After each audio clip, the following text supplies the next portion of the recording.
জয় বাবা লোকনাথ বাবার কৃপায় আপনারা সবাই ভালো আছেন, সুস্থ আছেন, আনন্দে আছেন। ইস্কন মন্দিরের একটি প্যান্ডেল সোদপুর লোক সঙ্গীত ভবনের কাছে এসে বসে, সেই ছবি আপনাদের সামনে তুলে ধরলাম। আমি যেদিন গেছিলাম সেদিন হচ্ছে উল্টো রথ ছিল। ওনাদের কাছে শুনলাম এই রথটি, এই জগন্নাথের মূর্তিটি ইস্কন মন্দির থেকে হয় এবং এই মূর্তিগুলো উল্টো রথের দিন ভোলাতে চলে যায়। জয় জগন্নাথ সুভদ্রা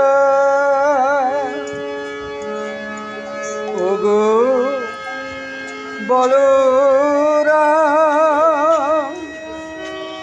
পুরী ধাম ছাড়িয়ে এসো,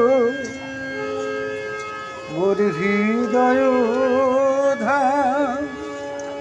জগন্নাথ সুভদ্রা ওগো বলরাম, পুরী ধাম ছাড়িয়ে এসো, দোকানে একটা ছবি এসো মোর হৃদয়